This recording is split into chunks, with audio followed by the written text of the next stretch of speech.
हाँ जी। Good morning.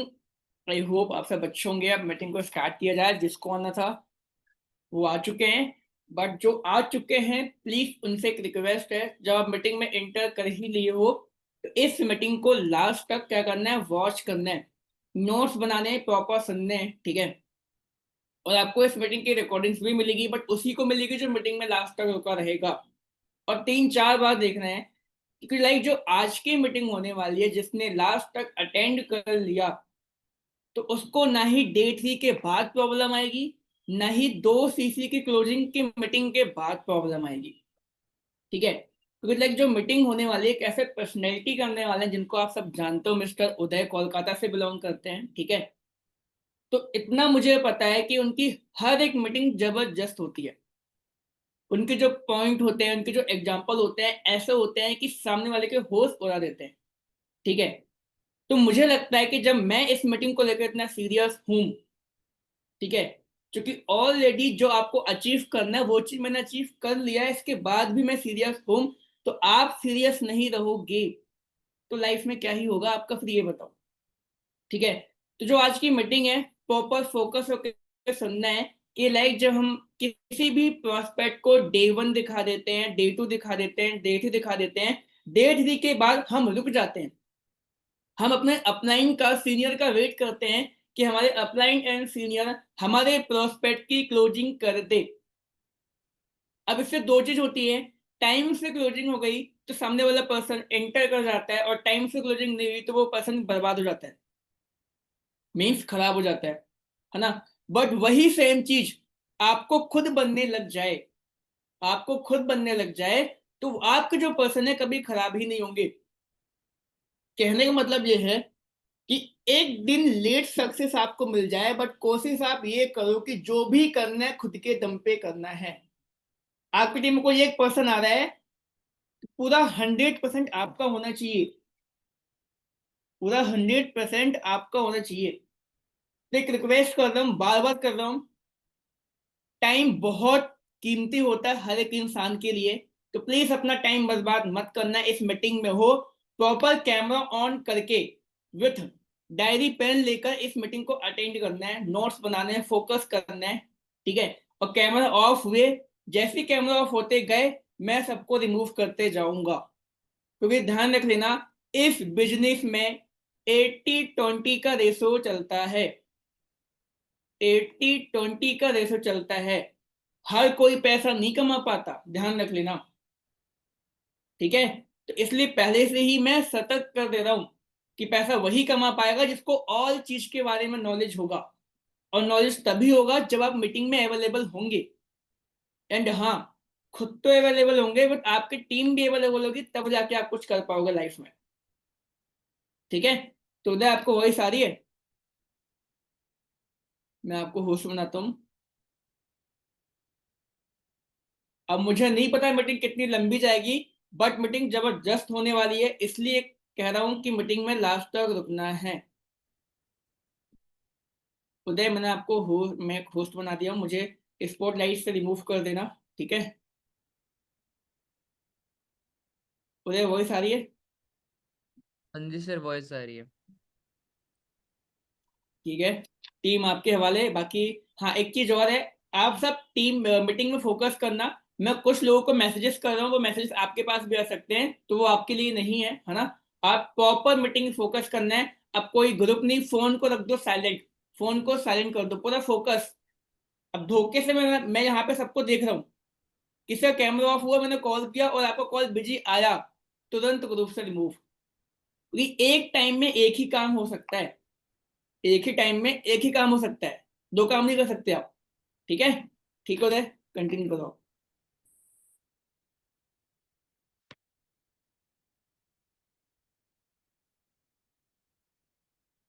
Okay so good morning everyone. I guess सबकी नींद खुल चुकी होगी, मेरी तो खुल चुकी है। ठीक है, आज थोड़ा बहुत जल्दी आप लोगों की मीटिंग के लिए। तो आज टॉपिक है हमारा क्लोजिंग को लेके टिप्स। ठीक है, देखिए क्लोजिंग को आज ना हम एकदम रूट से समझेंगे। एक सेकंड रुकिए, रिकॉर्डिंग तो ऑन है ना? हाँ। तो क्लोजिंग को हम एकदम रूट से लेके समझेंगे प्रॉपर तरीके से कि ये होता क्या है, करना कैसे होता है, पहले इसकी साइकोलॉजी को समझना पड़ेगा, ठीक है, कि सक्सेसफुली एक डील, चाहे वो कितना बड़ा हो कितना छोटा हो, डजेंट मैटर, अमाउंट कितना भी हो, चाहे आज 10,000 हो, 15 हो, 30 हो, 40 हो, 50 हो, 60 हो, डजेंट मैटर, उसके पीछे जो साइकोलॉजी होती है तो वो सेम रन करती है, ठीक है। तो बाकी यहाँ पे बहुत सारे पर्सन कैमरा ऑफ है, मतलब आप लोगों का कंसंट्रेशन नहीं है, तो क्या किया जा सकता है तो मुझे नहीं पता, ठीक है। बाकी वही कंप्लेन आप लोग करते रहोगे कि सर हमको तो क्लोजिंग नहीं आ रही है। अगर डे 3 के बाद एंड डे 2 के, सॉरी हाँ, डे 3 के बाद आप अगर इंडिपेंडेंटली क्लोजिंग कर पाओगे, हमेशा तो आपका अपलाइन अवेलेबल नहीं है ना, अचानक से मान लो आपके अपलाइन अवेलेबल नहीं है, ऐसा कहीं काफी बार होता है कि मैं कोई दूसरा क्लोजिंग कर रहा होता हूँ, तो मेरे पास बैक टू बैक 3-4 लगातार पर्सन के कॉल आ रहे हैं, अब उसमें डिस्टरबेंस भी होता है, तब एक के बाद दूसरा करते करते लेट हो जाता है दूसरे पर्सन का क्लोजिंग, कोई क्लोजिंग कहता है 30 मिनट, कोई 20 मिनट, कोई 25 मिनट, कोई 40 मिनट, ठीक है, चाहे वो 2 CC वाली क्लोजिंग हो, चाहे वो डे 3 वाली क्लोजिंग हो, ठीक है। तो कुछ लोग इश्यूज फेस करते हैं कि हमारे अपलाइन तो अभी क्लोजिंग नहीं कर रहे तो लेट हो जा रहा है, तो लेट तो डेफिनेटली होगा क्योंकि अपलाइन एक है, ठीक है, डायरेक्ट अपलाइन आपका एक है जो आपकी क्लोजिंग करेगा। बट अगर कुछ चीजें आपको पता हो तो आप भी सिचुएशन को हैंडल कर सकते हो, करेक्ट है। अगर आप उस सिचुएशन को हैंडल कर सकते हो तो इन दैट केस, उस केस में क्या हो जाता है कि आपका जो प्रोस्पेक्ट खराब हो सकता था वो होता नहीं है, ठीक है। और एक चीज मैं बता देता हूँ, लेट क्लोजिंग हो या क्या हो डजेंट मैटर, ठीक है, बट एक चीज बता देता हूँ, अगर आपकी वैल्यू प्रोवाइडिंग सही है ना तो कोई खराब नहीं होगा, ठीक है। वैल्यू प्रोवाइडिंग मतलब क्या होता है सर? वैल्यू यानी कि वो बिजनेस में क्यों आया है, वो आपके पास क्यों आया है, उसका कोई ना कोई तो रीजन होगा, तो वो रीजन है क्या। क्लोजिंग सबसे एकदम रूट से हम कैसे समझे, ठीक है। एक चीज आप लोगों को मैं बता देना चाहता हूँ, एक क्लोजिंग जो होता है ना वो 100% डिपेंड करता है किस चीज पे, आपके प्रोस्पेक्टिंग पे, ठीक है। डे 1 से जो एक पर्सन एनरोल हुआ आपके साथ, किससे, डे 1 से जब आपके साथ एक पर्सन एनरोल हुआ, तो वो क्यों हुआ, they need a income source, correct है, दे नीड अ प्लेटफॉर्म, सही है।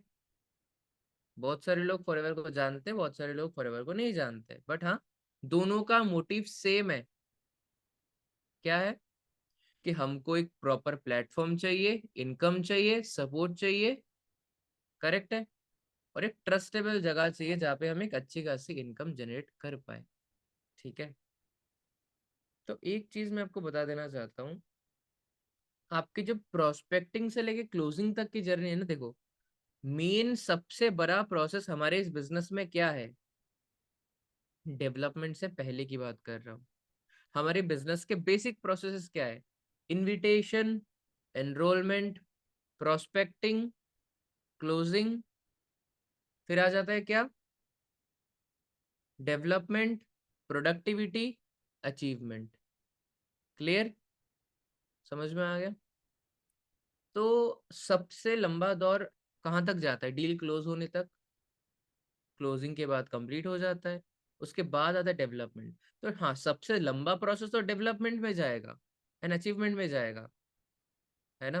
बट वो जगह से पहले आपके लिए क्या इंपॉर्टेंट है, आपके लिए इंपॉर्टेंट है पहले आपकी टीम में वो पर्सन आ तो जाए, करेक्ट है, सही तरीके से ऑनबोर्ड तो हो जाए, ऑनबोर्ड होने के बाद प्रॉपर तरीके से आप बिजनेस को करवा तो पाओ, उसको डेवलप तो करवा पाओ, है ना। अब मैं आप लोगों को एक चीज बताना चाहूंगा, सबसे लॉन्ग प्रोसेस स्टिल क्लोजिंग होता है प्रोस्पेक्टिंग का, जिसमें क्या होता है, प्रोस्पेक्टिंग में होना क्या चाहिए, प्रोस्पेक्टिंग में होना चाहिए कि पहली बात, आप शुरुआती से लेके जिस दिन उस पर्सन ने 150, 199, 165, XYZ जो भी अमाउंट आपको दिया है, ठीक है, जो भी अमाउंट आपको एनरोलमेंट के लिए दिया है, उस दिन से लेके आप उसको गाइड करते हुए आप बिफोर डे 3 तक गाइड करते रहो, करेक्ट है। बट हमारा पता है क्या होता है कि सर एनरोल तो कर लिया, डे 1 तो परसों है, आज क्या बात करें, परसों बात करेंगे। कुछ लोगों का होता है कि सर चैट में बात कर लेंगे हम तो। एक चीज बताते हैं हम, आप जब कहीं पे भी अचानक से मान लो आप कोई भी रैंडमली जगह पे पे करते हो, 200 रुपये पे करो, 300 पे करो, 400 करो, ये 199 करो, ठीक है, डजेंट मैटर। तो वो पेमेंट करने के बाद आपने जिस भी पर्सन को आपने पेमेंट करा हुआ है, ठीक है, जिस भी पर्सन को आपने पेमेंट करा हुआ है, ध्यान रखना आपके पर्सनल क्यूआर में वो पेमेंट आ रहा है, ठीक है, कोई कंपनी के क्यूआर पे नहीं जाता है वो पेमेंट। तो अगर आपके पर्सनल क्यूआर पे पेमेंट आ रहा है, तो फॉर एग्जाम्पल मान लो आपने किसी पर्सन को कुछ खरीदने के लिए, ठीक है, आपको कुछ पसंद आया ऑनलाइन के अंदर, इंस्टाग्राम में कुछ ऐड देखा, पसंद आया, बट क्यूआर जो दिया ना वहाँ पे, वो दिया गया एक नॉर्मल पर्सन का। तो आपने पेमेंट किया, पेमेंट करने के बाद वो पर्सन आपको कॉल नहीं किया, बस हाँ व्हाट्सएप में बोल दिया कि हाँ इस दिन को आपकी वो जो प्रोडक्ट की ऑर्डर दिया आपने डिलीवरी हो जाएगी, बट आपको कोई गाइड नहीं किया, कुछ बताया नहीं, ट्रैकिंग नंबर नहीं दिया, कुछ नहीं दिया, बस मैसेज एक ड्रॉप कर दिया। सीधा 2 दिन बाद जाकर आपको कांटेक्ट करता है कि आपके ना जो प्रोडक्ट है वो यहाँ से आएगा, यहाँ से आएगा, इस डेट को निकलेगा और इस डेट को डिलीवर होगा। आपके अंदर बाकी 2 दिन कांटेक्ट करने से पहले क्या फीलिंग आएगी, थोड़ा फील करके देख सकते हो, क्या फीलिंग आएगी, बताना जरा, राम आप बताना, क्या फीलिंग आ सकती है उस टाइम पे जब मैंने पेमेंट तो किया है बट। मतलब मेरे माइंड में यही आया कि जिस पर्सन को मैंने पेमेंट करी है, क्या वो बंदा सही है, मतलब हम विश्वास कर सकते हैं उस पर, मैंने गलत जगह तो नहीं पेमेंट कर दी। एग्जैक्टली यही आएगा, है ना। तो सेम चीज आप लोग सोचो ना कि उनके पास नहीं आती होगी, उसके आपको तो, उनको तो कोई ट्रैकिंग डिटेल्स मिलता है किसी चीज का, प्रोडक्ट प्रोडक्ट का ऑर्डर नहीं दिया है ना, उनको एक प्लेटफॉर्म चाहिए, क्या उनको तुरंत प्लेटफॉर्म मिल जाता है, नहीं, है ना। उनको 2 दिन बाद मिलेगा, जो मिलेगा स्टार्ट होगा 2 दिन बाद होगा, 3 दिन बाद होगा, या 1 दिन बाद होगा। तो फिर पता है कुछ लोग होता है, आप लोगों के डे 1 आप एनरोल करते हो, बट आप सोचते हो कि सर 5 लोगों का एनरोलमेंट हुआ, बट 4 लोग ही अटेंड कर रहे, 3 लोग ही अटेंड कर रहे, बाकी कॉल ही नहीं उठा रहा। क्यों नहीं उठाता, क्योंकि वो ये समझता है पहला स्टेप कि आप उसके साथ फ्रॉड करने वाले हो। क्यों, क्योंकि आप तो 2 दिन कांटेक्ट ही नहीं रखे, मैसेज डाले जा रहे हो बस। जिस दिन आपका एनरोलमेंट निकलता है उसी दिन आपका कॉल जाता है, ठीक है, कि हाँ जी परसों से आपका ये चीजें होने वाला है, मैं आपको इस तरीके से गाइड करने वाला हूँ, ये चीजें आपको फॉलो करना है, ठीक है। और एक दिन में डे 1 में इतने घंटे तक मीटिंग होगी, डे 2 में 2 मीटिंग्स मिलेंगी, इतने बजे और इतने बजे, और इसके अंदर ये चीजें समझाए जाएंगे, ठीक है। डे 3 में आपको 2 मीटिंग्स मिलेंगी, एक 2 बजे एक 5 बजे, और आपको इसके अंदर ये चीजें समझाई जाएंगी, ठीक है। और उस बीच में मेरी भी गाइडेंस मिलती रहेगी। फिर उसके साथ बात कर लीजिए, अच्छा ठीक है आप कहाँ से बिलोंग करते हैं, ठीक है क्या करते हो अभी, तो कुछ अलग से सोचने का मतलब करने का कैसे सोच लिया, मतलब कि क्या है क्या नहीं। इस बीच में ध्यान रखना वो आपके काम के बारे में पूछ सकता है, बट अभी आप वहां पे डिफेंड कर सकते हो, उसमें कोई इशू नहीं है। क्यों, क्योंकि देखो आप डायरेक्टली ये बोल सकते हो कि आप काम उनसे सीखना चाहते हो, डेफिनेटली जो ऑलरेडी 5-6 साल से काम कर रहे हैं, है ना, जो आपको बेटर सिखा पाएंगे, 1-1.5 घंटे का कंटेंट वो आपको दे के सिखाएंगे। तो वहां पे आपको मैं 2 मिनट का बात करके क्या बोलूं, बट हाँ जो चीज जिस टाइम में डिसाइडेड है उसी टाइम में ही सही होगा, आप प्लीज उस चीज को ही फॉलो कीजिए, करेक्ट है। चलिए, उसके बाद उसको भी एक ट्रस्ट डेवलप हो गया कि हाँ मैंने पेमेंट किया, मुझे एक एश्योरेंस मिल गया, सामने वाले ने मुझे कॉल किया, समझा दिया। पता है आप लोगों को कॉल करने का मन ही नहीं करता कि अभी तो एनरोल किया है, क्या बात करूं इनके साथ। बात ये करना है ताकि सामने वाला डे 1 तक 100% अटेंड करे, ठीक है, ये चीज है। अब आप लोगों को और एक चीज बताना चाहूंगा, ये है प्रोस्पेक्टिंग का एक पार्ट जो शुरुआत होता है, जो आप लोग मैक्सिमम लेट शुरू करते हैं। पता है मैक्सिमम लोग कब कॉल करते हैं, जिस दिन डे 1 होगा, और उस दिन आपके साथ क्या होता है, जिस दिन डे 1 होगा उस दिन कॉल कर रहे हो तो क्या होता है, सर 5-10 एनरोलमेंट थे, आधे लोग कॉल ही नहीं उठा रहे, तो अभी फिर वो दोपहर को आप कॉल करते हो, दोपहर में से कुछ लोग उठाते बाकी नहीं उठाते। बट अगर आप शुरुआती डे से कनेक्ट बना के रखोगे तो आपका 100% रिटेंशन रहेगा, क्लियर। कि जितने एनरोलमेंट है आपके उतने ही आपके डे 1 में बैठ रहे हैं। क्लियर है? और ऐसा नहीं कि आप मान लो 3 दिन पहले वो एनरोलमेंट किया है तो एक दिन फर्स्ट डे बात करके बाकी 2 दिन बात नहीं किया, ठीक है? बीच में एक दिन स्किप कर सकते हो, मतलब स्किप नहीं करना है, आप चैट के थ्रू गाइड कर सकते हो, ठीक है? कि आपके इस डेट को होने वाले आएगा, सबको याद होगा, आप अलार्म सेट कर लीजिए, ये बोल सकते हो, एडिशनल कुछ बता दिए। फिर एक दिन पहले आपने फिर से कॉल कर लिया, ठीक है? फिर थोड़ा बहुत उसके साथ रिलेशन बिल्डिंग वाले भी बातें कर सकते हो। क्यों? ताकि वो डे 1 देखने के बाद प्रॉपर तरीके से आपके ऊपर ट्रस्ट करे। क्लियर? समझ में आ गया? और आप सही ढंग से फॉलो अप ले पाओ, ठीक है? कई लोग ऐसे भी होता है तो डे 1 देखने के बाद उसको उनके दोस्त, उनके पेरेंट्स या जो भी एक्स वाई जेड जिनके थ्रू, मतलब जिनको जाके वो बता रहे होते हैं, अगर आप सही से प्रीम्यून नहीं करते हो तो पेरेंट्स या दोस्त वगैरह क्या बोलते हैं, भाई बहन जो भी होते हैं मना करते हैं कि ये सब कुछ नहीं होता, एक्चुअली में कुछ नहीं होगा यहाँ पे। यहाँ पे कोई कंपनी एग्जिस्ट नहीं करती, कंपनी जो भी है फ्रॉड करके चली जाएगी, तो ये सब में मत पर। तो ये डे 1 के अंदर ही उनको सलाह मिल जाता है, ठीक है? अब जो कि मिस इन्फॉर्मेशन है, बट आपको तो सही इन्फॉर्मेशन देना है, करेक्ट है? आपको अगर सही इन्फॉर्मेशन देना है, सबके साथ तो नहीं होता बट कुछ लोगों के साथ होता है, डेफिनेटली होगा क्योंकि ऑनलाइन जा रहा है चीजें, ठीक है? अब एक चीज को समझना, अगर यहाँ पे आप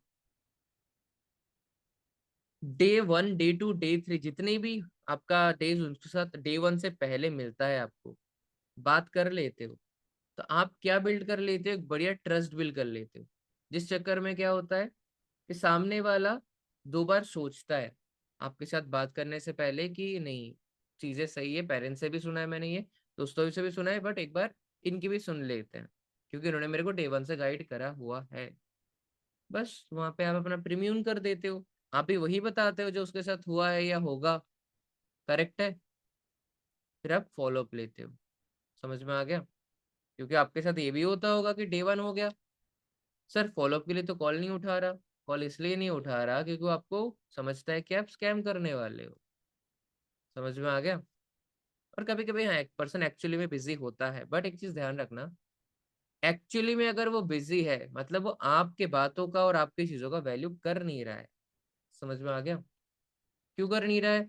आपने तो 2 दिन पहले, एक दिन पहले बता के रखा था कि 5 बजे मीटिंग होगा, 6 बजे तक चलेगा, 6 बजे के बाद डाउट होगा तो मेरा कॉल आएगा गाइड करने के लिए, ठीक है? और आपने अपनी भी इंपॉर्टेंस क्रिएट करनी है कि आप कौन हो इस इंडस्ट्री में, आप क्या कर चुके हो और क्या उसको करवा सकते हो, ये भी। क्लियर? समझ में आ गया? अभी अगर फिलहाल आपकी कोई अचीवमेंट नहीं है, कोई बात नहीं, बोल सकते हो जो अचीवमेंट आपका अपकमिंग होने वाला है उस अचीवमेंट को टारगेट करके बोल सकते हो उसको। क्लियर? जो आपका हुआ नहीं, होने वाला है, जिसके लिए आप चेस कर रहे हो, तो उसको लाके बोल सकते हो, कोई इशू नहीं है, ठीक है? स्क्रीन में फोकस कर लीजिएगा जिनको क्लोजिंग सीखना है, इधर उधर नहीं, ठीक है? फिर बाद में क्लोजिंग को लेके पड़ जाएंगे। चलिए, तो क्लोजिंग सीख पहले देखो बात, क्लोजिंग सिखाने से ना पहले एक चीज होता है ना कि जैसे कि मान लो आपको दाल बनाना है, ठीक है? तो दाल अगर बनाना है तब सीधा प्रेशर कुकर लेके आप गैस में नहीं बिठा देते हो, ठीक है? सही बात है। सबसे पहले आपको वहां पे दाल, पानी, नमक, हल्दी सब डालना पड़ता है, सही बात है।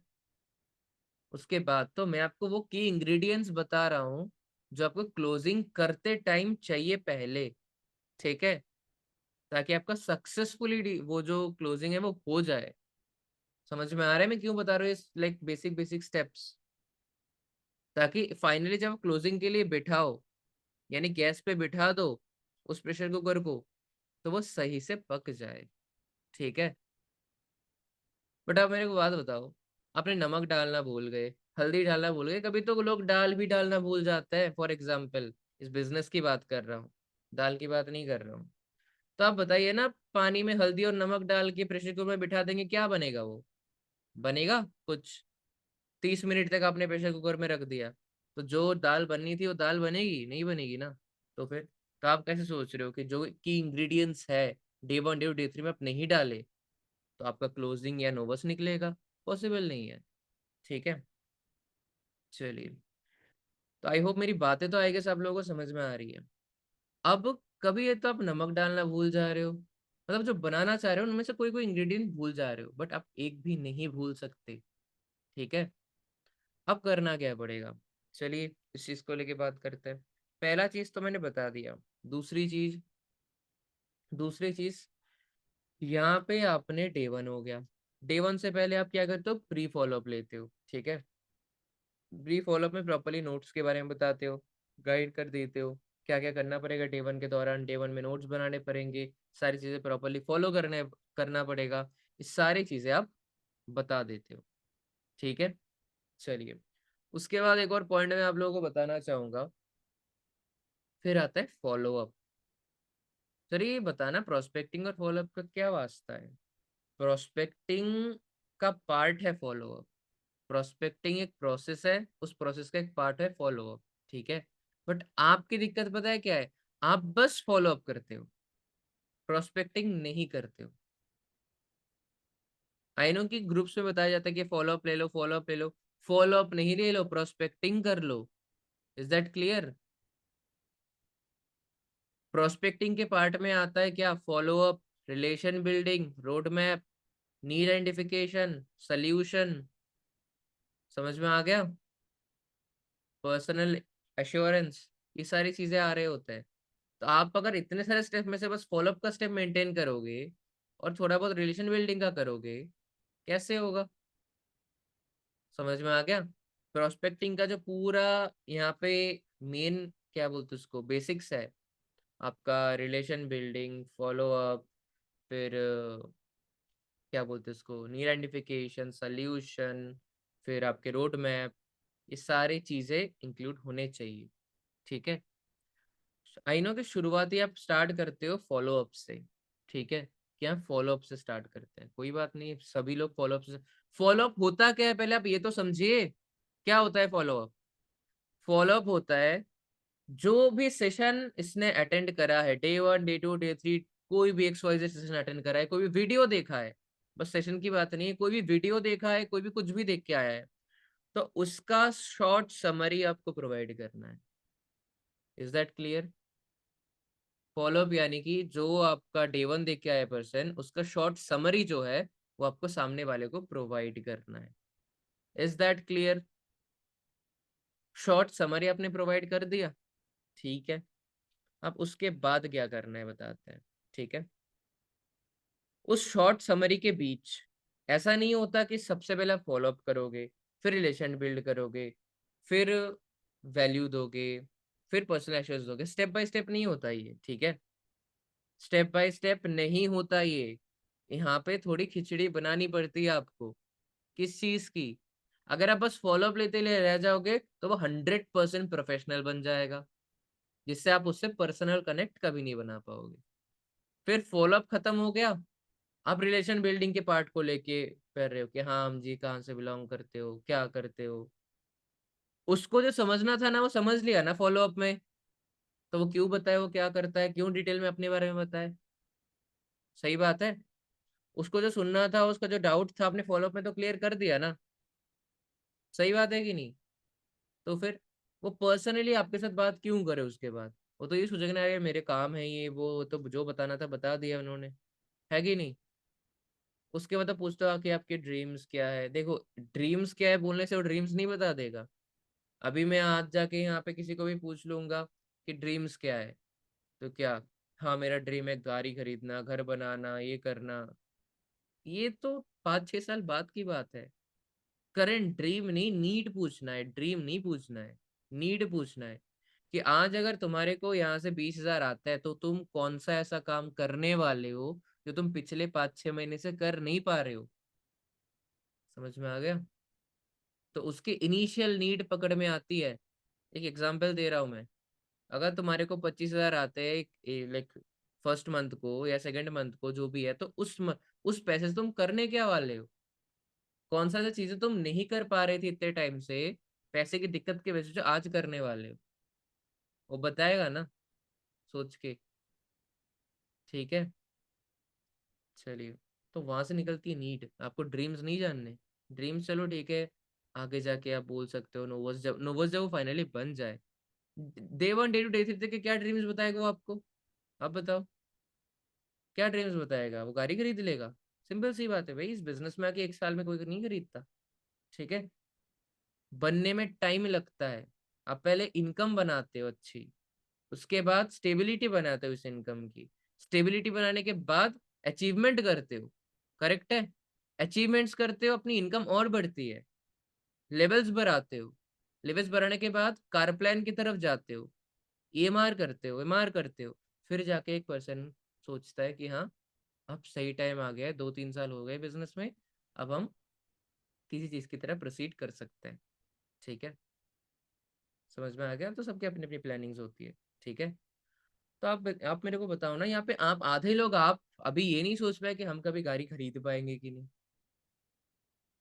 आप ही नहीं सोच पाए तो आपके प्रोस्पेक्ट कैसे सोचेंगे? वो तो बिजनेस में आए ही नहीं है ना अभी।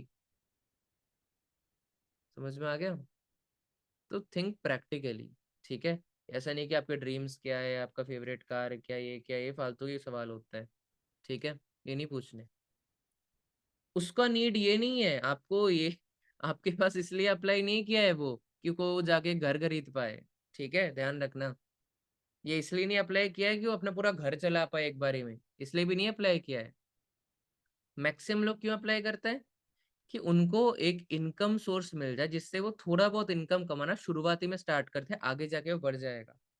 बट उनका यही रहता है, सबका यही रहता है, 99% का, कि हाँ कुछ इनकम हो जाए। सही बात है, कि कुछ इनकम आना रेगुलर बेसिस पे स्टार्ट हो जाए, उसके बाद उसको हम बढ़ाएंगे अगर पॉसिबल होगा तो। ठीक है, तो जो कुछ इनकम का प्लानिंग है वो दो आप उसे। ठीक है, और फॉलोअप के अंदर मैंने क्या बोला कि स्टेप बाय स्टेप नहीं होना चाहिए, उसी स्टेप के अंदर, उसी फॉलोअप के अंदर आपको क्या डालना है? रिलेशन बिल्डिंग भी डालना पड़ेगा, फिर नीड आइडेंटिफिकेशन भी डालना पड़ेगा उसी फॉलोअप में, फिर पर्सनल एश्योरेंस भी डालना पड़ेगा। क्लियर? एक ही फॉलोअप की जो आप समरी समरी सुना रहे हो ना, डे 1 की फॉलोअप की, जो भी समरी लाइक समरी के थ्रू बता रहे हो आप उसे कि डे 1 में क्या क्या हुआ क्या नहीं हुआ, उसका रीडिंग डिस्कस कर रहे हो एक शॉर्ट फॉर्म में, उसी के बीच आपको ये चीजें बोलनी पड़ती है। इसी के फॉलोअप ले रहा हूँ इसी से कि हाँ आपको फॉरएवर के बारे में क्या क्या अच्छा लगा, सबसे बेस्ट क्या लगा। ठीक है, पूछ लिया, फिर उसको बेस्ट क्या लगने से फिर कहीं ना कहीं से एक वे तो मिलेगा ना, रिलेशन बिल्ड का वे मिलेगा आपको। ठीक है, और रिलेशन बिल्ड सर ये तो बता दो, रिलेशन बिल्ड होता कैसे है? रिलेशन बिल्ड होता कैसे है? पहली बात, रिलेशन बिल्ड हमेशा कॉमन ग्राउंड्स पे होता है। कॉमन ग्राउंड मतलब क्या? जिस चीज के बारे में उसको भी पता है और आपको भी पता है। समझ में आ गया? जिस चीज के बारे में आपके क्लाइंट को भी पता है और आपको भी पता है।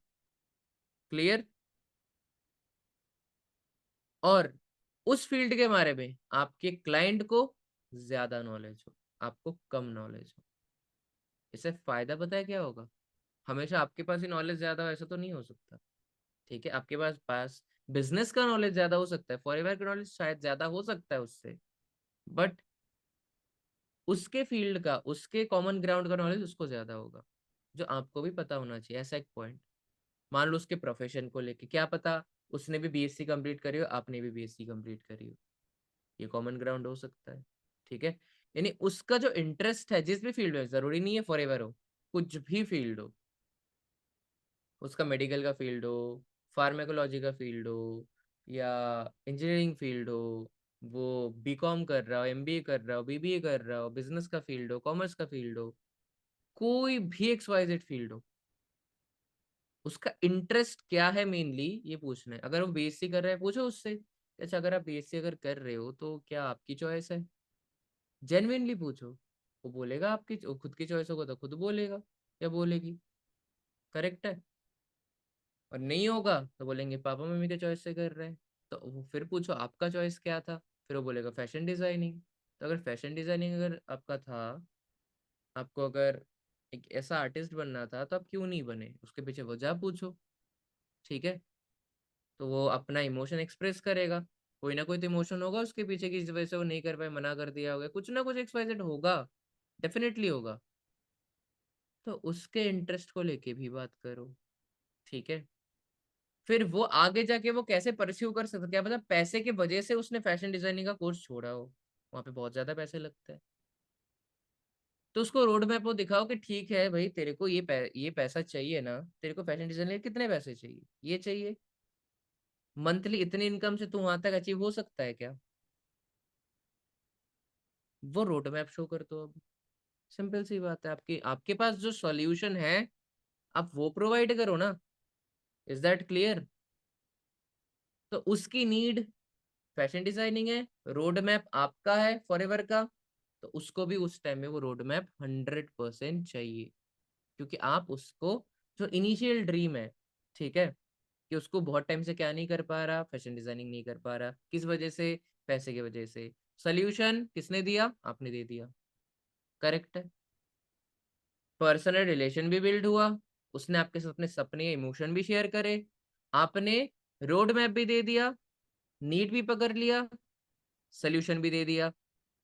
समझ में आ गया? एग्जाम्पल दिया मैंने, जस्ट दे दिया। तो उसको अभी पैसे कमाने के लिए भी करना है, और उसके ड्रीम को शायद कहीं ना कहीं वो पूरा कर पाए उसके लिए भी करना है। उसको ये भी बताना है कि शुरुआती में आपको बहुत ज्यादा पैसा नहीं आएगा, प्रैक्टिकली बात करो, शुरुआती में आपको बहुत ज्यादा पैसा नहीं आएगा। हाँ डेफिनेटली यहाँ पे लोग बहुत ज्यादा पैसा कमाते हैं, बट पैसा यहाँ पे टाइम के साथ बढ़ता है, आपके एफर्ट्स के साथ बढ़ता है, ना कि अचानक से बढ़ता है, ठीक है। तो प्रैक्टिकल बातें भी करो उसके साथ। समझ में आ गया? चलिए आगे बात करते हैं। इसके बाद क्या स्टेप आएगा, जितने भी पर्सन से ध्यान से सुन लो, ठीक है। अब उसके बाद ये सारी चीजें, सेम चीज डे 1 के फॉलोअप का मैंने मेन स्ट्रक्चर समझा दिया आपको, डे 2 का भी सेम ही होगा, डे 3 का भी सेम ही होगा, डे 3 का क्लोजिंग का बताऊंगा अभी मैं। डे 1 डे 2 फॉलोअप का स्ट्रक्चर सेम ही जाएगा, बस कंटेंट अलग है। डे 2 का जैसा कंटेंट होगा वैसा होगा। अब फॉलोअप के दौरान ना ये सारी चीजें बता रहे हो, रोड मैप दिखा दिया, ठीक है। तो आपको पता है मैंने जिस तरीके से इस रास्ते को तय करा है, इस रोड मैप को तय करा है, मैंने मेरी पोजीशन तक है, जो भी मेरा छोटा मोटा ड्रीम था, जो भी मेरे छोटे मोटे अचीवमेंट, कुछ भी अगर आपका हुआ हो लाइफ में, फॉर एवर कुछ जो भी है XYZ, तो आप उसको बता सकते हो, चाहे वो कितना भी छोटा हो कितना भी बड़ा हो, doesn't matter, but you should keep your reality in front of them, ठीक है। बट अगर ये बोल दोगे, अगर मान लो कि आपने कुछ नहीं करा, न्यू पर्सन आप बोल रहे हो कि मैंने तो कुछ नहीं करा, तो वो आपके साथ क्यों स्टार्ट करेगा? आप बताइए, समझ में आ गया? कुछ भी बोल सकते हो, देखो जरूरी नहीं कि फॉरएवर के अचीवमेंट ही हो आपके, आपके पर्सनल एकेडमिक्स में अचीवमेंट है, बताओ ना क्या दिक्कत है। आप फॉरएवर के अलावा क्या हो ये भी बताओ, फॉरएवर के साथ क्या हो ये भी बताओ, ठीक है। जरूरी नहीं हो, आपको ऐसा इंसान जज करेगा, फॉरएवर के बेसिस पे नहीं जज करेगा, वो आपको ऐसा ह्यूमन जज करेगा कि आप क्या हो, कैसे हो, पढ़ाई में कैसे थे, कोई अचीवमेंट है क्या, आपने कभी फर्स्ट आए थे क्या क्लास में, या बोल दे कि पता है मैं जब स्कूल लाइफ में था या कॉलेज लाइफ में थी तो आप टॉपर थे, ये भी बोल सकते हो, जो भी पर्सन जो था बोल सकते हो, कोई इशू नहीं है, ठीक है। उससे पर्सनल कनेक्ट बिल्ड होता है, ऐसा नहीं सोचता कि ये तो अलग ही दुनिया से आया है, नहीं। समझ में आ गया? उसके साथ साथ ये भी बताना पड़ता है कि यहाँ पे अगर कोई भी एक्चुअली में अचीवमेंट हुआ है, जो पुराने पर्सन से उनकी बात कर रहा हूँ, कि वहां पे आपकी अपलाइन की हाई पे नोटिफिकेशन भी एड ऑन करना पड़ता है आपके प्रोस्पेक्टिंग में, ठीक है। कि जो भी चीजें पॉसिबल है वो एक ही मेरे डायरेक्ट मेंटोर, मेरे अपलाइन की वजह से ही पॉसिबल है, मेरे मेंटोर की वजह से पॉसिबल है, जो भी आपका मेंटोर उनका नाम आप ले सकते हो। उससे फायदा क्या है? पहली बात तो मेंटोर से कनेक्ट बन गया, मेंटोर के बारे में बताओ, ठीक है। आपको जो मेंटोर सक्सेसफुल है उनके बारे में बताओ, उनके नॉन फॉरएवर जर्नी के बारे में बताओ, एंड फॉरएवर जर्नी के बारे में भी इन शॉर्ट बताओ, उतना डिटेल में जाने की जरूरत नहीं, ठीक है। आपको डिटेल में अपने अपलाइन की जर्नी को लेकर जाने की जरूरत नहीं। 1-2 मिनट का इंट्रोडक्शन दो जिसके अंदर ऐसी हाइप क्रिएट कर दो कि एक बार आपका पर्सन उनके साथ मिल जाएगा तो बहुत बढ़िया कुछ सीखेगा, ये फीलिंग उसके अंदर क्रिएट करा दो। और जो आपका रोड मैप है, आपने दिखाया है, सोल्यूशन है, तो बोल दो, सिंपल सी बात है, इस रोड मैप के थ्रू कंटिन्यू करने के लिए आपको जो एक्चुअली में रास्ता देने वाले, जो सोल्यूशन देने वाले हैं, ठीक है, वो मेरे अपलाइन भी आपको मदद करेंगे, क्योंकि वो ऑलरेडी कर चुके हैं, मुझे करवा चुके हैं, और आपको भी करा सकते हैं, इससे क्या हुआ, इनकेस कभी आपके साथ हाथ से डील छूट गई ना, आपका अपलाइन मैनेज कर सकता है उस टाइम पे। क्यों? क्योंकि प्रोस्पेक्ट को अपने अपलाइन के बारे में पता है। क्लियर? समझ में आ गया ये बात? ये हो गया हाइपेटिफिकेशन। इंपॉर्टेंस ऑफ सेशन बनाना बहुत जरूरी है, कि जो सेशंस अटेंड करे वो क्यों इंपॉर्टेंट है उसके लिए। ठीक है? और एक नीड जानना जरूरी नहीं है, 2-3 नीड भी जानना जरूरी है। ठीक है? फर्स्ट कॉल में नहीं जान पाओगे, सेकंड कॉल पे जब आप फॉलोअप वाला ले रहे होंगे तो दैट टाइम नोटिस करोगे, चलो ठीक है, आप अगर फैशन डिजाइनिंग का बोल रहे थे तो उसके बियॉन्ड क्या है। ऐसा तो नहीं है कि वो फैशन डिजाइनिंग सीख के वो एकदम कामयाब बन जाएगा वो पर्सन, नहीं है ना। उसको अगर लाइफ में सक्सेस चाहिए, कामयाबी चाहिए, तो उसको पूछो ना कि क्या डेफिनेशन है उसके कामयाबी का, वो क्या सोचता है या सोचती है, कैसे बनेगा वो पर्सन कामयाब, क्या रास्ता है उसके पास फैशन डिजाइनिंग के बाद।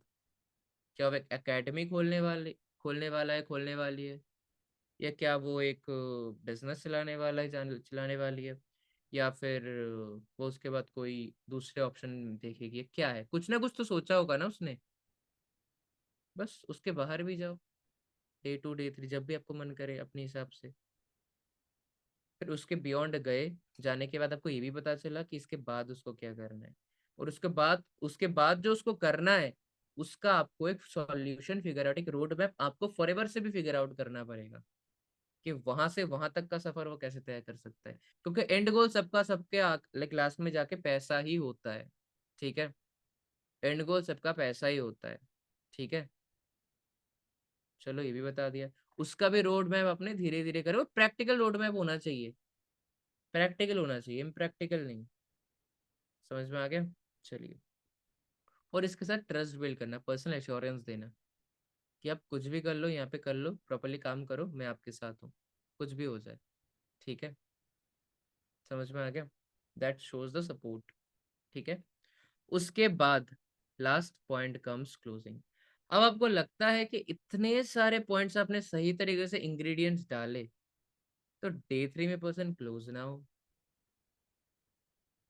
आपको उसको जो जो चीजें चाहिए यू हैव प्रोवाइडेड। करेक्ट है? जब एक पर्सन को जो चीजें चाहिए होता है आपने प्रोवाइड कर दिया है, और उसको उसकी सख्त जरूरत भी है, और उसका वो इमोशन है कि उसको वो चाहिए, तो क्यों वो नहीं। देखो पहली बात तो वो यही स्टार्ट करने के लिए आया था। ठीक है? बट उसके पीछे ज्यादा स्ट्रांग वजह, देखो वजह सबका होता है, यहाँ पे जितने भी पर्सन अब सबके वजह है, वजह थे, वजह है, मेरे भी वजह थे, आज भी वजह है। बट आपका पता है काम क्या है, आपको एज अ बिजनेस ओनर काम क्या है। उनका जितने भी प्रोस्पेक्ट होते हैं ना, उनका वजह जो होता है, सबका नहीं, मैक्सिमम लोगों का वजह जो होता है वो छोटे मोटे इनकम से स्टार्ट होता है। बट उनको क्लियर नहीं होता, उनका विजन जो होता है वो क्लियर नहीं होता कि मैं क्यों पैसे कमाने, तो किस वजह से कमाना है। आप वो वजह सामने लाते हैं उनके। Is that clear? समझ में आ गया? तब उनको भी क्लियर होता है कि हाँ ये मुझे चाहिए और ये प्रैक्टिकली पॉसिबल है। जितने दिन से मुझे लग रहा था कि पॉसिबल नहीं है, अब पॉसिबल है। करेक्ट है? समझ में आ गया? तो जब आप उसकी नॉर्मल क्या बोलते हैं नीड की पॉसिबिलिटी शो करते हो और वो एक्चुअल में पॉसिबल है फॉरएवर के थ्रू, तो डेफिनेटली अब आ जाके जब डे 3 होता है, ठीक है, तो पता है ऐसे प्रोस्पेक्टिंग के बाद अक्सर डे 3 के बाद होता क्या है, डे 3 खत्म होते ही मेरी टीम के अंदर अक्सर ऐसा हुआ है ये चीज, क्यूआर भेज दो मैम, क्यूआर भेज दो सर, क्यूआर भेज दो। तो वहां पे क्लोज ही करना पड़ा, क्लोज ही नहीं करना पड़ा। वो पर्सन खुद से बोल दिया कि मेरे पास अभी 2000 है, 3000 है, मैं आप इतना आपको सेंड कर रही हूँ, चलेगा? हाँ चलेगा, कोई दिक्कत नहीं है। ठीक है? बट कुछ लोगों को अरेंजमेंट की इशू आ जाएगी। ठीक है? कोई बात नहीं, सबकी इशू होती है, पैसे को लेकर दिक्कत होती है। बट इस टाइप की प्रोस्पेक्टिंग अगर आपका होता है, ठीक है, तो एंड ऑफ द डे खुद फील कर पा रहे होगे जो मैं बात बता रहा हूँ। ठीक है? डे 1 डे 2 डे 3 के दौरान ये चीजें आपने कर लिया ना, तो डे 3 के बाद वो पर्सन आपको सामने से आके बोलेगा कि हाँ मुझे स्टार्ट करना है, आई नीड दैट। और तब आपको जाके नहीं बोलना पड़ेगा, क्लोजिंग नहीं करनी पड़ेगी, क्लोजिंग हो चुकी है आपकी। ठीक है? आपको बस एक चीज डालनी है, क्या पता है? अर्जेंसी। ठीक है, आपने बस अर्जेंसी डालनी है। समझ में आ गया? और डे 3 का समरी डालना है। अगर वो डायरेक्टली पेमेंट, एक मैक्सिमम लोगों का पेमेंट डायरेक्टली नहीं आता, बट हाँ मेरे केसेस का जो होता है मैंने बता दिया। अब डे 3 के बाद होता क्या है, अगर आप उसको कॉल करते हो, सक्सेसफुल उसने कंप्लीट करनी, कंफर्मेशन लेते हो, वही डे 3 में जो समझाया गया, स्लो मीडियम फास्ट या जो भी ट्रैक होता है, उसी का आपका crisp version, short version, summary आप उसको प्रोवाइड करते हो। डे 3 क्या होता है? डे 3 में करंट सर क्लोजिंग ही तो करता है, तो क्लोजिंग का ही सेशन आप समरी पे डालते हो। समरी पे डालते टाइम आप अर्जेंसी डाल देते हो। समझ में आ गया? अर्जेंसी डाल देते हो, ट्रस्ट शो करते हो, सारी चीज शो करते हो, और वहां पे ज्यादा कुछ नहीं होता। आप बस बोल देते हो कि हाँ आप इतने टाइम तक टाइम है आपके पास। मैक्सिमम केसेस में ये होता है कि इतने टाइम तक लाइक आप होल्डिंग करा लो ताकि आपका सीट चला ना जाए, और अर्जेंसी उस टाइम में जितनी ज्यादा तगड़ी होगी उतना ज्यादा आपका पेमेंट आ जाएगा आपके पास। Is that clear? तो एक सही क्लोजिंग का तरीका क्या होता है, क्लियर है? समझ में आ गया? बट पता है, आप जो सोच रहे थे सर ये तो क्लोजिंग को लेकर आपने ज्यादा कुछ बोला नहीं है, एक चीज समझाते हैं आपको, ठीक है? आप जब प्रोस्पेक्टिंग से relation building, need identification, urgency, edification, dreams, जो भी उसके छोटे मोटे इनिशियल होते हैं, सोल्यूशन, रोड मैप, ये सारी चीजें फॉलो, मतलब प्रोस्पेक्टिंग से गायब करके बस फॉलो अप करते हो ना, बस फॉलो अप करते हो। डे 1 हो गया फॉलो अप, डे 2 हो गया फॉलो अप, तब ये सारे प्रोसेसेस आपके अपलाइन को करने पड़ते हैं डे 3 के क्लोजिंग में, तब जाकर 30 मिनट का क्लोजिंग बनता है। समझ में आया? अब ये क्लोजिंग ही है जो डे 3 में आपके अपलाइन को कंटेंट डालना पड़ता है के बाद, कहाँ से बिलोंग करते हो, क्या करते हो, अभी क्या कर रहे हो पढ़ाई में, ये यहाँ से शुरुआत करना होता है। तब तब जाके एंड में जाके हाँ काम समझ में आया, क्या क्या काम है, पैसे कैसे आते हैं, इस सारा कुछ क्लियर करवाने के बाद जाके आपका अपलाइन करता है क्लोजिंग, आखिरी 10 मिनट 30 मिनट के कॉल के अंदर। ठीक, क्लोजिंग ही सिखाया मैंने आपको, ठीक है? जो आप कुछ प्रोसेसेस पहले से ही डाल के चलते हो। क्लियर?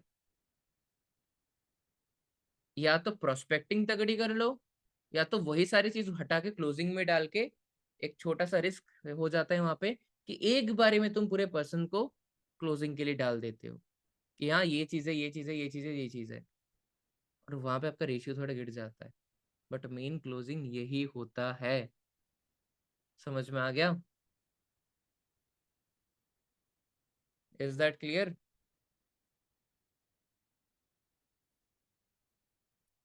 और ये आपका डे 3 की बात नहीं है, नोवस के लिए भी सेम बात है। ठीक है, बस नोवस के लिए चीजें थोड़ा इंटेंस हो जाता है, ठीक है, थोड़ा डीप हो जाता है। अब मैं कुछ चीज बता देता हूँ, थोड़ा डे 3 की बात का आइडिया दे देता हूँ आपको। अभी तक जितने भी पर्सन से आइडिया लग गया, एक बार चैट में लिख दो कि क्या होता है क्लोजिंग एग्जैक्टली। जल्दी चैट में लिख दीजिए एक बार, फटाफट से फटाफट से, कि होता क्या है क्लोजिंग, उसका आइडिया लग गया है कि नहीं लगा है, फटाफट, जितने भी पर्सन है एक्टिव। बट एक चीज मैं आप लोगों को बता दे सकता हूँ कि सर कोई ऐसा टिप्स दे दो जो बोलते क्लोज, ऐसा कभी नहीं होगा। आप 100% दो अपना प्रोस्पेक्टिंग में तो होगा। और सबकी नीड अलग होती है, इसलिए मैंने बोलता हूँ कि सबकी फॉलोअप सॉरी, सबकी प्रोस्पेक्टिंग अलग होती है। फॉलोअप भले ही सेम हो, ठीक है, फॉलोअप तो सेम ही होगा ना, डे 1 सेम देख के आया है तो उसका समरी तो सेम होगा, करेक्ट है? तो ये होता है आपका मेन क्लोजिंग, ठीक है, जिसके अंदर आप मेनली उसके नीड को ले, अच्छा आपके नीड को लेके, बेनिफिट को लेके आपने बताया नहीं, बताया ना, आपको बेनिफिट ज्यादा बताना नहीं पड़ा। क्लियर है? ये हो जाएगा, वो हो जाएगा, ऐसा हो जाएगा, वैसा हो जाएगा, आपको बोलना नहीं पड़ेगा, वो खुद समझ चुका होगा आपकी बातों के थ्रू कि हाँ ऐसे ऐसे रोड मैप के थ्रू पॉसिबल है। क्लियर है? समझ में आ गया? बस हाँ, फॉलोअप के अंदर आपका एक मेन काम होना चाहिए कि फॉरएवर के बारे में जितने भी सही जानकारी है, आपके बिजनेस के जितनी भी सही जानकारी है, और बिजनेस के जितने भी बेनिफिट्स है, वो सारे बेनिफिट्स आप उसके सामने रख दो। क्लियर? वो बेनिफिट्स आप उसके सामने रख दो।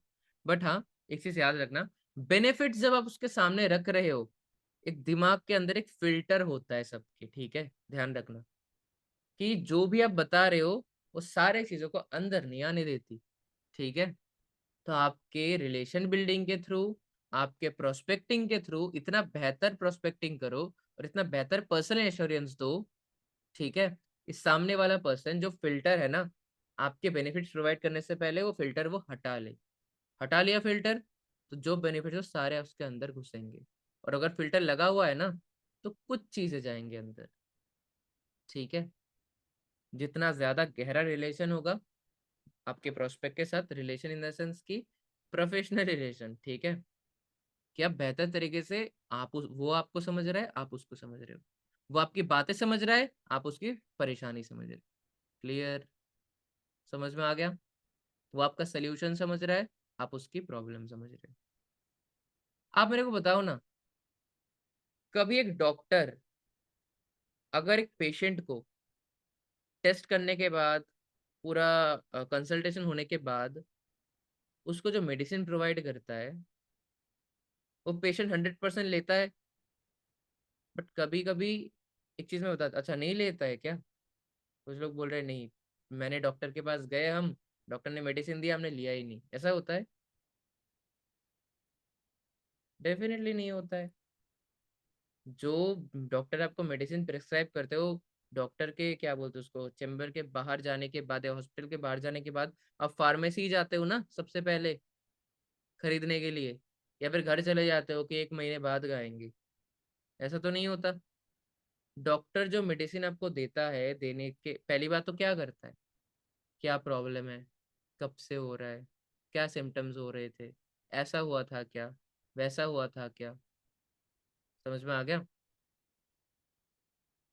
फिर डॉक्टर भी आपको समराइज्ड वे में, वो समझ जाता है ये प्रॉब्लम है, तो आपको समराइज्ड वे में बोलता है कि अच्छा ऐसा ऐसा भी होता है, कभी ऐसा फीलिंग होता है, कभी ये होता है, कभी वो होता है, ऐसा करके वो पूरा वहाँ पे लिख रहा होता है कि आपके लिए बेस्ट सोल्यूशन क्या है। करेक्ट है, वो आपको सोल्यूशन ही प्रोवाइड कर रहा है ना। फिर आपको मेडिकेशंस एंड जो भी शेड्यूल वगैरह जो भी था मेडिकेशन का, वो प्रोवाइड कर दिया, खत्म। अब आपका काम क्या है? अब कोई भी पेशेंट ऐसा होता है क्या कि जो जाके नहीं, ठीक है डॉक्टर ने दिखा लिया, अब तो हम मेडिसिन नहीं खरीदेंगे? ऐसा होगा ही नहीं, क्योंकि प्रॉब्लम आपको है ना, आपको वो खरीदना है। बट अगर डॉक्टर ऐसा बोल दे कि मैं नहीं बता पाऊंगा यहाँ पे, ये आपको समझ में आ जाए कि डॉक्टर, फॉर एग्जांपल कभी कभी ऐसा होगा, बहुत रेयर होता है, कि डॉक्टर बोल रहा है कि ये तो आपको किसी दूसरे डॉक्टर के पास ही जाना पड़ेगा, तो बेसिकली इसका सोल्यूशन मेरे पास नहीं होगा, ठीक है। ऐसे डॉक्टर कभी बोलते नहीं है। बट अगर ऐसी फीलिंग आ जाती है आपको डॉक्टर से, किसी डॉक्टर से, ठीक है, जो इनडायरेक्टली बोल रहा है कि आप ना किसी कार्डियोलॉजिस्ट के पास जाओ, वो आपको बेस्ट तरीके से आपका ट्रीटमेंट या वो कर पाएगा, आप क्या सोचेगा उस टाइम पे कि यहाँ पे इन्होंने जो मेडिसिन मुझे दिया है, उन्होंने बोले कि हाँ आप ये मेडिसिन ले सकते हो तब तक के लिए, तो आप क्या करोगे उस केस में? आप जो तब तक के लिए मेडिसिन ले सकते हो, वो लोगे आप मेडिसिन? नहीं लोगे ना? आ गया ना आंसर आप लोगों का, नहीं लोगे। तो फिर आप नेक्स्ट डॉक्टर के पास जाओगे, वो जो मेडिसिन देगा कि हाँ ठीक है ये आपका प्रॉब्लम है, ये मेडिसिन है, तो वो मेडिसिन आप खरीदोगे, है तो मेडिसिन ही। समझ में आ गया? तो कहने का मतलब है कि आप एक्चुअली में उसका सोल्यूशन को क्या टारगेट कर रहे हो वो मैटर करता है, डॉक्टर तो दोनों ही है। समझ में आ गया? तो ये चीज है, ठीक है। तो this is basically the main thing of closing, psychology of closing. इसमें आपको इमोशंस पकड़ना पड़ता है, आपके नीड्स पकड़ने पड़ते हैं, आपके उसके प्रॉब्लम्स पकड़ने पड़ते हैं, और देन जाके आप सोल्यूशन प्रोवाइड करते हो, ठीक है। और एक और चीज़ मैं आप लोगों को बताना चाहूँगा, last part of the meeting, जैसे कि क्या बोलते हैं उसे, हाँ नोवस के बाद क्या करें सर? नोवस के बाद जैसे सेम बात है जो आपने डे 1 और डे 3 में किया है, सेम चीज़ है, आपको आगे प्रोसीड करना है, फर्दर आगे जाना है, बियॉन्ड जाना है।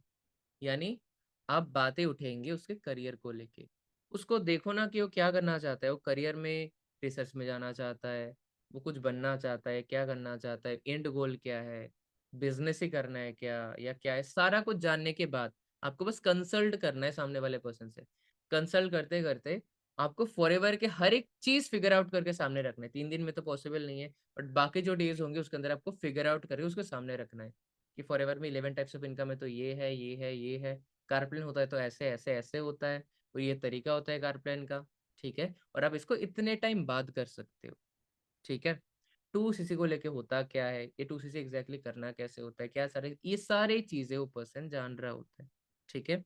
किस तरीके से क्या है क्या नहीं, ठीक है।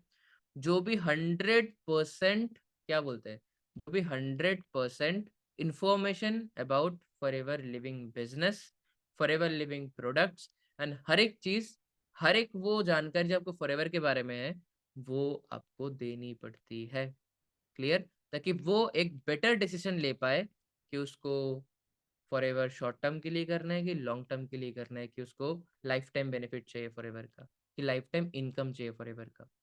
तो वो आप मत बताओ, वो आपके प्रोस्पेक्ट को डिसाइड करने दो, ठीक है। जैसे कि मैं यहाँ पे दीपिका आपको अनम्यूट कर रहा हूँ, आपने आई गेस हाँ रिसेंटली 2cc करी है, मैंने कल ही आपको मैसेज डाला था। आवाज आ रही है दीपिका आपको? हाँ सर आ गई हूँ। हाँ जी। तो आपने पूरा सेशन अटेंड करा, सारा कुछ अटेंड करा, ठीक है। आपने मेरी ट्रेनिंग्स भी अटेंड करी, आई गेस लास्ट डे मेरी ट्रेनिंग हुई, फिर उसके बाद किनकी हुई, रोहित सर और क्या बोलते हैं करण सर की ट्रेनिंग हुई करण थी। करण सर की हुई थी। तो आपको इस बिजनेस में कहाँ चले गए, हाँ, आपको इस बिजनेस में कभी मैंने आपको बोला है कि आप जाके 2cc करो, फास्ट ट्रैक करो, या आपके अप्लायंस ने बोला है आपको, बताना। नहीं सर नहीं बोला। तो आपको सेशन में क्या लगा? सेशन देखने के बाद, मेरी मीटिंग्स अटेंड किए, फिर क्लोजिंग सेशन देखा, जो भी है देखने के बाद लेवल अप देखा, फिर वो क्या है कि ना जो आप पैसे लगा रहे थे 500, तो फिर उसमें कुछ भी नहीं मिल रहा था ना। आप और फिर कंपेयर कर इसमें रहे थे कि आपको शॉर्ट टर्म के लिए करना है कि लॉन्ग हाँ, टर्म के लिए करना है। पहले क्या था कि ना वो मैंने थोड़ा सोचा था कि पहले ये 500 वाली कर लेते हैं। फिर वो सबने मोटिवेशन करा कि सपोर्ट सिस्टम सारा मिलेगा सब कुछ है। और उसमें मेन ये है ना कि अपन ज्यादा फास्ट ट्रैक वाला कर रहे हैं ना, तो उसमें सब कुछ मिल रहा है अपन को। ओके, वो तो मिल तो रहा है, ठीक है, वो तो आपको नीड स्लो भी है ट्रैक ना। में भी पैसा इनकम होगा, फास्ट ट्रैक में भी होगा, वो मैटर नहीं है। आपने क्यों वो करा? आपका आगे गोल क्या था? कुछ ना कुछ तो सोचा होगा वो कि सोचा है ना क्योंकि लेवल्स अचीव करने थे और उसमें लेवल नहीं था ना। अच्छा, दैट्स व्हाई। तो दैट इज द थिंग। तो बट आपको किसी ने बताया नहीं कि आप जाके करो ये चीज, नहीं करेक्ट? नहीं बताया, किसी ने भी नहीं बताया, मन से ही करा होते। तो हाँ दैट इज ये द थिंग। जरूर है कि अच्छा मोटिवेशन जरूर मिला है, मेरे अपलाइन वगैरह ने मुझे अच्छा सपोर्ट करा है, ऐसी बात नहीं, पर उन्होंने फोर्स नहीं करा मुझे कि आप करो ही सही। दैट इज द थिंग, ठीक है। क्योंकि बात पता है क्या है, जब आपको वो अंदर से लगना चाहिए कि हाँ, आपको समझ में आ गया है। जैसे कि दीपिका आपको हाँ पता है कि शायद आपको पूरा बिजनेस 100% नॉलेज होगा कि हाँ ये ऐसे चलता है, ठीक है। बट आज अगर मान लो आपका जो विजन है वो ब्लरी होता, आपको दिखता नहीं कि हाँ ये काम तो है, बट यहाँ से मैं पहुंच कहाँ रही हूँ यही नहीं पता, तो उस टाइम पे मन में डाउट आता, हाँ आता ना, फिर तो आते ही डेफिनेटली आता। तो वही चीज है, ठीक है। Thank you Deepika. बाकी अभी आपको है। लर्निंग में मैक्सिमम फोकस करने थे कि आप सीख पाओ, ठीक है। चलिए, तो एक चीज आप आगे समझ गए होंगे कि आपका जो बात होता है ना, कि आपको कभी ऐसा ना हो कि कोई भी पर्सन हो, डजेंट मैटर, बट ऐसा बोलना पड़े कि आप जाके 2cc कर लो, ठीक है। आपके प्रोस्पेक्ट का कोई नोवस का मन होगा तो वो करेगा, कोई बात नहीं, बट वो आप पे डिपेंड करता है ना, कि आपने उसकी प्रोस्पेक्टिंग फॉरएवर की वैल्यू आपने क्या रखी हुई है, ठीक है। तो ये चीज है, समझ में आ गया कि what is the actual value of forever, ठीक है। सारी चीजें इंपॉर्टेंट होता है जब आपको प्रोवाइड करनी होती है। It is important to provide the value, important to provide the personal assurance, trust, motivation, सब जरूरी होता है। क्योंकि आपके अंदर एक मोटिवेशन नहीं होगा ना, आप सक्सेसफुल नहीं बनोगे। एक इनर मोटिवेशन होना चाहिए। कोई पर्सन को ऐसा देखे हो कि वो डिप्रेस पड़ा हुआ है और वो सक्सेसफुल बनने जा रहा है, पॉसिबल ही नहीं है। तो आप you need to get motivated also, but खाली मोटिवेशन से भी काम नहीं चलेगा, ठीक है। हर एक चीज जरूरी है, everything is important.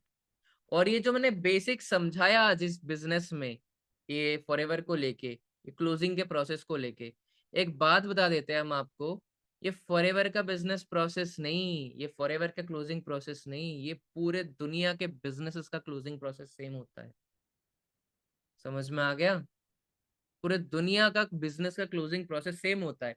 For example, एक लास्ट एग्जाम्पल के साथ बिजनेस सॉरी मीटिंग को खत्म करना चाहूंगा। मैं बोल रहा था बिजनेस को खत्म करना चाहूंगा, मीटिंग को खत्म करना चाहूंगा कि आप जब मान लो कोई शॉपिंग मॉल में जाते हैं, या मान लो कि घर में कोई रेफ्रिजरेटर आने वाला हो, एसी आने वाला हो, या कोई भी XYZ ऐसी चीज आने वाला हो, टीवी आने वाला हो, ठीक है। सबके घर में ऐसा सिचुएशन क्रिएट हुआ होगा कभी ना कभी, तो है ना, कि हम खरीदने जा रहे हैं, ठीक है। और तब ना एक पर्सन नहीं जाता है, तब फैमिली जाती है साथ में देखने के लिए, ठीक है। तो ऐसा हुआ होगा ना आपके साथ बहुत बार कि आप दुकान में विजिट करते ही, जो आपका वहाँ पे एम्प्लॉयज होते हैं, सेल्स मैनेजर वगैरह होता है, ठीक है। तो वो क्या करते हैं, आपको दिखाते हैं। पहले आपसे क्या पूछा जाता है कि आपका बजट कितना है। कभी ऐसा हुआ है कि जो बजट आप सोच के गए थे उसी बजट का आप लाते हो, या उसके कम का लाते हो? कभी हुआ है ऐसा, उसके कम का एसी आया है, या उसी बजट का आया है, उसी बजट का टीवी आया हो? कभी होता है आपने? नहीं हुआ ना आज तक कि उसी बजट का आया है। इनफैक्ट फोन भी खरीदने जाते हैं ना, हम 5-10 हज़ार ज्यादा का ही फोन खरीद के ले आ जाते हैं, ये सोचे होते हैं। क्यों सोचे हो? बिजनेस का ये एक एल्गोरिदम ही है। समझ में आ गया? आप जब वहां पे जाते हो, पता है बजट पूछा जाता है। बजट पूछने के बावजूद भी हमेशा सब, आप सबके साथ ये चीज हुआ होगा, एवरीवन, कि कुछ भी आप खरीदने गए हो ना, आपका बजट 30 हज़ार है, बट आपको सामान 60 हज़ार का, 70 हज़ार का पहले दिखाया जाएगा, और आपको वो पसंद भी आएगा बेशक, आपको अच्छा भी लगेगा, बट आप सोचो कि बजट तो नहीं है, ये नहीं खरीद पाएंगे, ठीक है। उसके बाद उससे भी थोड़ा कम का दिखाता है, 60 का दिखाए तभी 55 का दिखाएंगे, ठीक है। आपका बजट क्या बोलते हैं उसे, वो है 30 ही है, उसके ऊपर आप सोचो कि ये तो मैं लेके आया हूँ, ठीक है, कोई बात नहीं। अब वो 55 का दिखाएंगे, बोले कि वो तो बेटर है, उसके साथ सेम टाइप का यही है, बस ब्रांड अलग है, ये बोल देगा, ठीक है, कि ये भी बेटर चीजें आपको प्रोवाइड करता है, बेटर बेनिफिट्स प्रोवाइड करता है, ठीक है। ये भी प्रॉपर तरीके से आपको गारंटी होता है, इतने महीने की सर्विस मिल जाएगा, इतने महीने का एक फायदा, जो भी बेनिफिट्स आपको शो करेगा। उसके बाद आप बोलोगे कि नहीं, इतना बजट तो नहीं हो पाएगा, ठीक है। फिर आप बोलोगे कि देखना, आप कंपैरिजन करेगा आपके 30 हज़ार के बजट का और वो वाले बजट की चीजों के साथ, ठीक है। फिर आपको 30 हज़ार में एक ऐसा प्रोडक्ट दिखा देगा जो आपको पसंद ही नहीं आएगा, ठीक है, कि यार अब तो वो वाला ज्यादा बेहतर लग रहा था, ये वाला तो उसके सामने कुछ नहीं है, ठीक है। उसके बाद आपको शो किया जाएगा एक लगभग 40-43 थाउजेंड का एक प्रोडक्ट, ठीक है, 40-43 थाउजेंड का प्रोडक्ट, ठीक है। तो तब आप पता है क्या करते हो, वो जो 42 या 43 थाउजेंड का प्रोडक्ट होता है ना, वो उसके फीचर्स, उसका लुक, उसका बेनिफिट आपको सबसे बेस्ट लग रहा होता है, और आप कंपेयर करते हो, मेरा बजट तो 30 है, बट या तो 10 हज़ार रुपये ज़्यादा है, 12 हज़ार रुपये ज़्यादा लग रहा है, तो थोड़ा घर में बात करके देखता हूँ, देखती है, आपस में बात करके देखते हैं, तब फैमिली का बढ़ जाता है बजट। क्लियर? फिर आप नेगोशिएट करते हो वहां पे जाके कि क्या ये 40 में आ जाएगा, 42-43 नहीं है, 40 में आ जाएगा, 38 में आ जाएगा। अब बोलेगा वो नहीं आ पाएगा, तो वो 42-43 से नीचे लाएगा, लास्ट लाएगा 40 तक लाके, फिर वो आप वहां पे डील डन करोगे। समझ में आ गया? और उसमें आपके क्या आएंगे बेनिफिट्स, वो आपके इमोशन को समझेगा, फिर आपको पूछेंगे, मान लो एसी खरीद रहे हो, तो पूछेगा आपकी, क्या बोलते हैं उसे, रूम कितना बड़ा है, आप बोलोगे रूम का साइज ये है, तो आपको बेनिफिट बताएगा कि इतने साइज के 150 स्क्वायर फीट का रूम है आपका, ऐसे तो आपको 2 टन का एसी चाहिए, या फिर 200 स्क्वायर फीट का रूम है तो आपको एटलीस्ट 2 टन का तो एसी चाहिए होगा। इसमें तो क्या बोलते हैं, आपको इसको 2 घंटे चलाना पड़ेंगे तो उसको 4 घंटे चलाने पड़ेंगे, वो 3 स्टार है या 5 स्टार है, आपकी बिजली की बचत होगी। तो आपका इमोशन ट्रिगर होगा वहां पे, फिर आप खुद सोचोगे कि नहीं, ये बात प्रैक्टिकल है, मैं 10 हज़ार रुपये अभी ज्यादा लगाते हैं, वरना बिजली का बिल 10 हज़ार रुपये ज्यादा हर महीने आ जाएगा, मतलब हजारों रुपए ज्यादा आ जाएंगे। करेक्ट है? फिर वो 40 हज़ार, उसको आपको 60 हज़ार 70 हज़ार का एसी बेचना नहीं होता, उसको वही 40 हज़ार का प्रोडक्ट ही देना था पे, ठीक है, समझ में आ गया। और जो बजट आप लेके गए थे ना 30,000, वो बजट किसको देना था पता है? जो 10, 15 या 20,000 का बजट ले गए उसको 30,000 का प्रोडक्ट देना था उसे। क्लियर? तो ये बस आप बिजनेस पूरे दुनिया में चले जाओ, यही साइकोलॉजी चलती है। आप बिजनेस चलाओगे तो यही साइकोलॉजी चलती है। Is that clear? समझ में आया? यानी कि वो आपकी नीड पकड़ता है वहां पे। आपकी नीड क्या है? आप भी सोच रहे होते हो, हाँ मेरी नीड ये भी है कि मेरा बिजली का बिल कम आए, मेरा नीड ये भी है कि मेरे एसी कम चले, मेरा नीड ये भी है कि मेरे एसी जल्दी ठंडा हो। करेक्ट है? बस हो जाती है वहां पे, आप खरीद लेते हो, खत्म। क्लियर हुआ? प्रैक्टिकल एग्जाम्पल के थ्रू। फोन के साथ हो जाए, किसी भी कुछ भी चीज के साथ हो जाए, फोन के साथ होता है, एसी, रेफ्रिजरेटर या कुछ भी हो जाए, XYZ। ठीक है, चलिए। तो आई होप आपको प्रॉपर तरीके से समझ में आ गया what is closing, what is the basics of closing, क्या होता है प्रॉपर तरीके से क्लोजिंग। ठीक है, यहाँ पे क्या लिखा है जयदीप आपने? कोई बात नहीं, लोन लेते हैं EMI पे, बट लेंगे महंगा ही। हाँ बिल्कुल वही चीज है। और वो आपको EMI का ऑप्शन भी शो करेंगे, सोल्यूशन देंगे आपको, वो सोल्यूशन ही प्रोवाइड करेंगे वो आपको। क्या? कि हाँ आपके पास पैसा नहीं, कोई बात नहीं, EMI लोन्स है। EMI हमारे पास बजाज फिनसर्व है, HDFC बैंक का फाइनेंस है, ये XYZ बैंक का फाइनेंस है, तो आप करवा लो, हो जाएगा। हर महीने बस इतने अमाउंट चाहिए हो, खत्म। और जो लोन ले रहे हो वो भी तो पैसा ही है, बट स्टिल लिया जाता है। समझ में आ गया? तो ये बात है। चलिए ठीक है, तो फिर आई होप आपको समझ में आ गया होगा basic deep insights of the closing. अब वो क्लोजिंग आपको क्रिएट करनी पड़ेगी, उसकी कोई स्क्रिप्ट नहीं होती। ठीक है, मैंने पूरा प्रोसेस बता दिया, वो आपको अभी क्रिएट करना पड़ेगा। करेक्ट है? चलिए ठीक है फिर, ओके देन। बट हाँ, बिजनेस करना ईमानदारी से करना, 100% ट्रस्ट बिल्ड करते हुए, ट्रस्ट करते हुए करना। ठीक है, ओके, चलिए। So thank you so much everyone, wish you a good health and forever success. I hope आप लोग बहुत जल्दी से अपने लेवल्स को कंप्लीट करो और सुपरवाइजर मैनेजर बनते हुए दिखो। चलिए।